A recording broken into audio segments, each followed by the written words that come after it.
దివ్యవాణి TV ప్రేక్షకులందరికీ శుభోదయం. యేసుక్రీస్తు పరిశుద్ధ నామంలో ప్రియులారా, మీ అందరికీ స్వాగతం, సుస్వాగతం.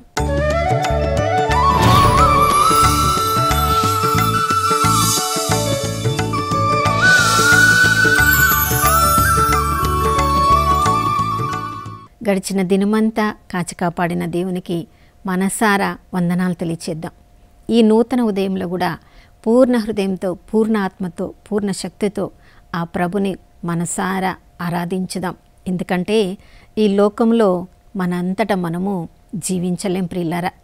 గతము మన జీవితంలో ఎన్నో శ్రమలు, ఎన్నో ఒడిదుడుకులను ఎదుర్కొన్న మనము ఈ ప్రస్తుత జీవితంలో ఏది మనం ఎదుర్కోబోతున్నామో మనకు తెలియదు కాబట్టి, కానీ మన గతము, ప్రస్తుతము, మన భవిష్యత్తు కూడా ఎరిగి ఉన్న దేవుడు మనం ఏ పరిస్థితిలో ఉన్నా, ఎలాంటి స్థితిలో ఉన్నా వాటన్నిటిని ప్రక్కన పెట్టి మనల్నిగా ప్రేమించే యేసు ప్రభువు ఈ రోజంతా మనకు తోడు ఉంటే ప్రియులారా, ఈ రోజంతా ఎలా జరగబోతుందో మనకు తెలియనప్పటికీ ఆ దేవుణ్ణి అంటు పెట్టుకున్న వాళ్ళందరూ వ్యవసాయి మంచి వ్యవసాయం చేస్తూ ఉన్నప్పుడు ఆ ద్రాక్షవల్లిలోని ప్రతి కొమ్మ, ప్రతి రెమ్మ కూడా ఆ ద్రాక్షవల్లి నుంచి తన యొక్క బలాన్ని పొందుకొని మంచి ఫలాలను ఇస్తుంది. కాబట్టి ప్రియులారా, ఈ ఉదయకాలంలో మనం కూడా ద్రాక్షవల్లి అయిన యేసు ప్రభువులో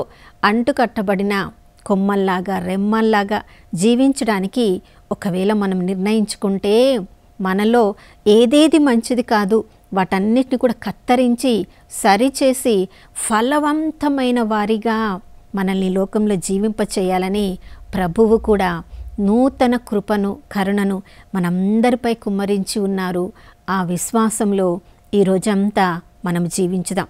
ప్రియులారా, విశ్వాసులంగా ఈ లోకంలో మనము జీవించాలంటే హెబ్రీలకు రాసిన లేఖ 11వ అధ్యాయము 1వ వచనంలో మనం చదువుతున్నాము, నిరీక్షించు విషయములందు నిస్సందేహంగా ఉండుటయే విశ్వాసము. ప్రియులారా, కంటితో మనం ఏమేమి చూడలేకపోతున్నామో కానీ ఆత్మలో విశ్వసించి అవి తప్పకుండా జరుగుతాయని నిరీక్షణలో ఉన్నవారు మాత్రమే విశ్వాసులుగా ఈ లోకంలో ఏమేమి దేవుని దగ్గర నుంచి కోరుకుంటున్నారో అవన్నీ కూడా పొందగలరు. అంటే కొరింథీయులకు రాసిన 2వ లేఖ 4వ అధ్యాయం 18వ వచనములో విశ్వాసులంగా ఈ లోకంలో మనం జీవించాలంటే అగోచరములు, శాశ్వతములైన వాటి మీద మన దృష్టిని పెట్టాలి. ప్రియులారా, గోచరములు అంటే కంటికి కనిపించేవి, అవి శాశ్వతముగా ఉండవు. ఈ లోకంలో మనకి కనిపించే ఆశీర్వాదం మాత్రమే, వాటి మీదనే మన దృష్టిని పెట్టి దేవుడు తప్పకుండా నాకు అనుగ్రహిస్తేనే అప్పుడే నేను ప్రభువుని విశ్వసిస్తాను, వాటిని చూసి దేవునికి వందనాలు చెప్తాను అంటే అవిశ్వాసులకు మనకు ఏ తేడా ఉండదు. ప్రియులారా, కొన్నిసార్లు మనం విశ్వాసులంగా జీవిస్తూ ఉంటాం పేరుకు మాత్రమే, కానీ మన ప్రవర్తన మాత్రము అవిశ్వాసులుగా ఉన్నట్లు మన చుట్టూ ఉన్న వాళ్ళందరూ గమనిస్తూ ఉంటారు. ఉదాహరణకి చూడండి, మనము ఏదో ఒక ప్రాంతంలో మనం జీవిస్తున్నప్పుడు, ఒక కాలనీలోనో ఒక లొకాలిటీలోనో మనం జీవిస్తున్నప్పుడు దానికి సంబంధించిన కొన్ని రూల్స్, రెగ్యులేషన్స్ మనము పాటించాలి. అవి పాటించగలిగినప్పుడే ఆ సంఘంలో, ఆ సమాజంలో ఉన్న వాళ్ళందరూ మనము మంచి సభ్యులము అని గుర్తిస్తాము. చూడండి, లాస్ ఏంజల్స్లోని ఒక కాలనీలో వాళ్ళందరూ ఇలా కొన్ని రూల్స్ పెట్టుకున్నారంట. అదేంటంటే ఎండు ఆకులన్నీ కూడా వాళ్ళ ఇంటి ముందు, వాళ్ళ ప్రహరీ లోపల పడినప్పుడు బయట నుంచి వచ్చి వాళ్ళు ఆకులు తీసుకొని వెళ్ళే వాళ్ళు, మున్సిపాలిటీ వాళ్ళు ఇంటి లోపలికి రారు కాబట్టి ఎవరి ఇంటి ముందు వాళ్ళు శుభ్రం చేసుకొని సంచులలో వేసి వాళ్ళ ఇంటి ప్రహరీ బయట ప్రతిరోజు పెట్టినట్టయితే వారానికి ఒక్కసారి వచ్చి వాళ్ళు అవన్నీ తీసుకొని వెళ్తారు, మీ ఇండ్లన్నీ కూడా పరిశుభ్రంగా ఉంటాయి అని వాళ్ళు ఒక నియమం పెట్టుకున్నారంట ప్రియులారా. కానీ అక్కడ ఎన్ని రకాల ప్రజలను వాళ్ళు గుర్తించారంటే కొంతమంది అసలు ఇంటి ముందు ఆకులు పడుతున్నట్లే వాళ్ళు గుర్తించలేదంట. వాళ్ళ ఇంటిలోనే, వాళ్ళ ఇంటి ముందు పరిశుభ్రత గురించి వాళ్ళు పట్టించుకోకుండా నిర్లక్ష్యంగా జీవిస్తున్న వాళ్ళలాగా చూడండి. మనం హెరోదుని చూసినప్పుడు యేసు ప్రభువే స్వయంగా అతని ముందు నిలబడి ఉన్నప్పటికీ కూడా అతడు చేసే అద్భుతాలు చూడాలనుకున్నాడు. కానీ అతని గురించి ఒక మనందరి కొరకు అతడు పాపముల పరిహారార్థం ఒక గొర్రెపిల్లగా అతడు బలి అవ్వబోవడానికి అతని ముందు నిలబడ్డాడని గుర్తించలేకపోయాడు. ప్రియులారా, మరికొంతమంది వాళ్ళ ఇంటిని శుభ్రం చేయకుండా వాళ్ళ ఇంటి ముందంతా శుభ్రం చేసుకున్నారు, కానీ అవన్నీ తీసి ఇతరుల ఇంటి ముందు పోసేశారంట. అంటే వాళ్ళు ఎలా ఉన్నారంటే, మాకు మాత్రము మా ఇంటి ముందు శుభ్రంగా ఉండాలి, మాకు మాత్రము చెడు పేరు రావద్దు, మా పరిసరాలు శుభ్రంగా ఉండాలి, వేరే వాళ్ళు ఎలా ఉంటే మాకు అనవసరము. ప్రియులారా చూడండి, పిలాతు కూడా దేవుడే స్వయంగా అతడికి అంత మంచి అవకాశం ఇచ్చాడు యేసు ప్రభుని రక్షించడానికి. కానీ యేసు ప్రభులో ఏ దోషము లేదు, యేసు ప్రభులో ఏ తప్పు కనిపించడం లేదని చెప్తున్నాడు. తన భార్య కూడా అతడు నిరపరాధి అని మరి అతనికి గుర్తు చేసినప్పటికీ కూడా తన చేతులు కడుక్కొని, ఈ పాపంలో మాత్రము నాకు భాగం లేదు, మీరు చూసుకోండి అని చెప్పేస్తున్నాడు. ప్రియులారా, ఇంకా కొంతమందిని చూసినప్పుడు వాళ్ళ ఇంటి ముందు శుభ్రం చేసుకున్నారంట. వాళ్ళ ఇంటి ముందే కాదు, వాళ్ళ ఇంటి ప్రక్కన వాళ్ళది కూడా శుభ్రం చేసి, ఎవరెవరైతే రోడ్డు మీదకి వదిలివేశారో ఊడ్చేశారో అవి కూడా శుభ్రం చేసి వాటన్నిటి కూడా సంచుల్లో పెట్టి, ఆ వ్యక్తి క్యాన్సర్ వ్యక్తితో బాధపడుతూ ఉండేవాడంట. తడు తిరిగి వచ్చేటప్పటికి ఆ పరిసరాలంతా కూడా అంత భయంకరంగా ఉండడం చూసి అనారోగ్యానికి ఇలాంటి పరిసరాలు ఉంటేనే కారణమని అతడు తెలుసుకున్నాడు. కాబట్టి తన శక్తిని అంతా ఉపయోగించి ఆ పరిసరాలన్నిటిని కూడా శుభ్రం చేయడం మొదలుపెట్టాడంట. ప్రియులారా, యేసు ప్రభువు ఈ లోకమంతా కూడా దుర్గంధమయమైనదే అని తెలిసి కూడా దేవుడు లోకంను ఎంతో ప్రేమించాడు. కాబట్టి తను ఏకైక కుమారుడిగా ఆ తండ్రి ప్రేమించిన వారిని ప్రేమించాలి, వారి కోసం తను రక్తము చిందాలని ఏ పాపము లేని వ్యక్తి మనందరి పాపములను ఆ ప్రభువు మీద వేసుకొని ఈ లోకంలో తన మరణ పునరుత్థానాల ద్వారా ఆ ప్రభువు ఎంత పరిశుద్ధుడో మనల్ని కూడా అంత పరిశుద్ధంగా చేయడానికి ఈ లోకంలోనికి దిగి వచ్చారు. మరి నిజమైన విశ్వాసులంగా మనము ఏమి చేయాలి? ప్రియులారా, విశ్వాసులంగా యేసు ప్రభువు నా కొరకే వచ్చారు, నా కొరకే జీవించారు, నా కొరకే మరణించారు, నా కొరకే తన రక్తాన్ని చిందారు, తన ప్రాణాన్ని ఫనంగా పెట్టారు, సిలువలో నా కొరకే ఆక్రందన చేశారని విశ్వసించగలిగితే, కొరింథీయులకు రాసిన 2వ లేఖ 4వ అధ్యాయంలో మనం చదువుతున్నాం.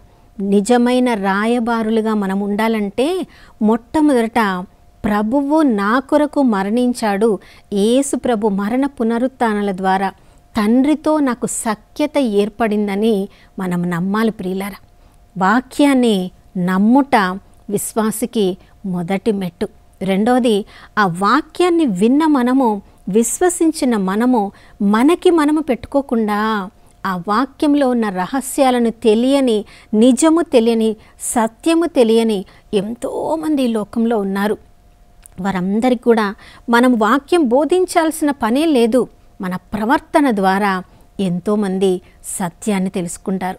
పిలాతు ముందు నిలబడినప్పుడు యేసు ప్రభువు నువ్వు ఎవరు అన్నప్పుడు యేసు ప్రభు చూడండి సరి అయిన జవాబు చెప్పారు. సత్యానికి సాక్ష్యం ఇవ్వడానికి ఈ లోకంలోనికి వచ్చాను. ఆ సత్యం కొరకు తన ప్రాణాన్ని కూడా అర్పించారు. ప్రియులారా, మరి సత్యానికి సాక్ష్యం ఇవ్వడానికి వచ్చిన యేసు ప్రభువు ఏ దారిలో ఇరుకైన మార్గంలో నడిచారో మనం కూడా ఆ వాక్యాన్ని చదువుతున్న మనము ఆ వాక్యం చదువుతున్నప్పుడు ఏదైనా మనలోని లోపాలు ఉన్నప్పుడు సరి చేసుకోవడానికి ప్రయత్నించాలి. ఆ వాక్యం మనల్ని గద్దిస్తున్నప్పుడు మన జీవితాలను మార్చుకోవడానికి ప్రయత్నిస్తాలి. ఆ వాక్యము ఇది సరియైన దారి, దీనిలో నడవమని నీతిమంతులుగా మనల్ని మార్చడానికి ప్రయత్నిస్తున్నప్పుడు ఆ వాక్యానికి మనము విధేయించాలి. ప్రియులారా, అంతేకాదు అవసరం వచ్చినప్పుడు మన జీవిత సాక్ష్యాన్ని పంచుకోవడం ద్వారా కూడా ఎంతోమంది సత్యము ఎవరినైనా ఏ విధంగా స్వతంత్రులను చేస్తుందో బంధంలో ఉన్న వాళ్ళందరినీ కూడా ఆ స్వతంత్రమైన వాక్యంలోనికి నడిపించాలి. దానికి ముందు మన జీవితాలు సిద్ధము చేయబడాలి. అలాంటి మార్గంలో మనం ఉన్నప్పుడు ప్రతిరోజు కూడా వాక్యాన్ని మనం చదవాలి. ప్రియులారా, నిజంగా మనకు చిన్నప్పటి నుంచి కూడా మనందరికీ తెలుసు, తప్పకుండా దివ్యబలి పూజలో పాల్గొన్నప్పుడు వాక్యాన్ని మనము పఠనాలలో చదువుతున్నాం. పాల్గొని ఇంటికి వచ్చిన తర్వాత నిజంగా ఆ పఠనాలను మరలా మనం ధ్యానిస్తున్నామా? ఆ వాక్యం గురించి బోధించబడినప్పుడు, గురువులు మనకి బోధించినప్పుడు, దానిలోని సారాన్ని మనకి నేర్పించినప్పుడు దాన్ని ఆచరణలో పెట్టడానికి మనం ప్రయత్నిస్తున్నామా? దాన్ని నిజంగా మన జీవితంలో చేసి చూపించినప్పుడు, మన చుట్టూ మనం పని దగ్గర ఉన్నప్పుడు, ఇంట్లో ఉన్నప్పుడు, బయట ఉన్నప్పుడు ఎంతోమందికి సత్యానికి మనము సాక్ష్యం ఇచ్చిన వాళ్ళం అవుతాం. ప్రియులారా, ఒక్కవేళ ఇప్పటి వరకు మనం అలా జీవించినట్లయితే పశ్చాత్తాపపడే గొప్ప కృపను ఈ ఉదయకాలంలో ప్రభు మనందరికీ కూడా అనుగ్రహిస్తున్నారు. ఎన్నోసార్లు నిజంగా విశ్వాసులమని చెప్పుకుంటున్నాం, కానీ మన మాటల్ని విన్నప్పుడు అవిశ్వాసుల్లాగా ఉన్నాయేమో, మన ప్రవర్తన ఎవరైనా గమనించినప్పుడు అవిశ్వాసుల్లాంటి ప్రవర్తన మనం చూపించామేమో, మన జీవితాన్ని ఎవరైనా గమనించినప్పుడు అవిశ్వాసుల్లాంటి జీవితం మనం ఉందేమో. చూడండి, ఆ తప్పిపోయిన కుమారుడు తండ్రి దగ్గర ఉన్నంత వరకు విశ్వాసంగా ఉన్నాడు, ప్రేమగా ఉన్నాడు. కానీ ఎప్పుడైతే తండ్రి నుంచి దూరంగా వెళ్ళిపోయాడో, తన ఇష్టం వచ్చినట్లు జీవించి తండ్రి దగ్గర నుంచి పొందినవన్నీ కూడా కోల్పోయాడు. ప్రియులారా, మనం కూడా వాక్యానికి విధేయించకుండా ఈ లోకంలో మనం జీవించినంత వరకు తండ్రి ప్రేమను మనం పొందలేక అవిశ్వాసుల్లాగా మనం సాక్ష్యం ఇస్తూ ఉన్నామేమో. కాబట్టి ఈ ఉదయకాలంలో మనం పశ్చాత్తాపడదాం. ఏ పరిస్థితులలో, ఏ విషయాల్లో మన వాక్యానికి విధేయించకుండా మన ఇష్టం వచ్చినట్లు జీవించి విశ్వాసుల్లాగా మనము సాక్ష్యం ఇవ్వకుండా, సమాజానికి ఒక మాదిరికరంగా ఉండకుండా, ఎంతమందికి సరైన దారిలో నడిపించవలసిన మనమే సత్యానికి దూరమై జీవిస్తున్నామేమో. ఈ ఉదయకాలంలో మరొకసారి మనందరికి కూడా ఆ ప్రభు ఆహ్వానిస్తున్నారు. ప్రియులారా, మనందరినీ సజీవుల లెక్కలో ఉంచారంటేనే మరొక నూతన అవకాశాన్ని ప్రభు అనుగ్రహించారు. కాబట్టి ఈ అవకాశమును ఉపయోగించుకొని మనందరినీ నూతన వ్యక్తులుగా మారడానికి ఇచ్చిన ఈ అవకాశమును మనము సద్వినియోగపరచుకోవడానికి కావలసిన కృపను దయచేయమని ప్రార్థించుకుందాం. నాతో కలిసి ప్రార్థించండి. పరిశుద్ధమైన దేవానికి స్తోత్రములు తండ్రి. ప్రభా, మీరు మా కొరకు అనుగ్రహించిన ప్రతిది కూడా మాకు వరమే. ఎఫెసీయులకు రాసిన లేఖ 2వ అధ్యాయం 8వ వచనం నుంచి మేము చదువుతున్నాం. పాపులమైన మమ్మల్ని ప్రభా, అయ్యా మీ రక్తం ద్వారా, ఆ రక్తం చిందడాన్ని మేము విశ్వసించడం ద్వారా అయ్యా రక్షణను మేము మా స్వయం కృపాధికారము కాదు కానీ ప్రభా, అయ్యా ఒక వరములాగా, బహుమానంలాగా మేము పొందుకుంటున్నాం. యేసు ప్రభు నామంలో ప్రార్థించిన ప్రతి వ్యక్తి రక్షింపబడును, విశ్వాసిగా మారును అన్నావు తండ్రి. నీకు స్తోత్రం. ఈ ఉదయకాలంలో నాతో కలిసి ఎంతమంది ప్రార్థన చేస్తున్నారో ప్రభా, మేము విశ్వాసులంగా పేరుకు మాత్రమే ఉండకుండా ప్రభా, మా మాటల్లో, క్రియల్లో, ప్రవర్తనల్లో, మా యొక్క బిహేవియర్లో, అన్నిటిలో, మనస్తత్వంలో కూడా ప్రభా క్రీస్తును పోలిన మనస్తత్వాన్ని మేము కలిగి ఉండడానికి ఈ నూతన ఉదయంలో మమ్మల్ని అందరినీ నూతనీకరించమని, క్రీస్తులో ఉన్న ప్రతి వ్యక్తి నూతన సృష్టి అన్నావు ప్రభా. మాలోని అవిశ్వాసాన్ని తొలగించి, అవిశ్వాసపు క్రియలు, మాటలను వేళ్లతో సహా తొలగించి ప్రభా, జీవించినంత కాలము నేను విశ్వాసిలాగా, నిజమైన విశ్వాసిలాగా, సాక్షిభూతమైన జీవితాన్ని జీవించడానికి కృపను దయచేయమని యేసయ్య పరిశుద్ధ నామములో అడిగి వేడుకొనిచున్నాం తండ్రి. ఆమేన్. అవును ప్రియులారా, యెషయా గ్రంథం 40వ అధ్యాయం 31వ వచనంలో నిజంగా విశ్వాసులైన వాళ్ళు, దేవుని మీద ఆధారపడిన వాళ్ళు పక్షిరాజు వలె పైకి పైకి ఆత్మలో ఎగురుతారన్నారు. ఆ ఆత్మీయ జీవితము ఈరోజు మనందరినీ బలపరచునుగాక. మరొక నూతన శుభోదయంలో మనం అందరం కలుసుకునే వరకు దివ్యవాణి టీవీని వీక్షిస్తూ ఉందాం. ఇమ్మానుయేలు, దేవుడు మనతో ఉన్నారు.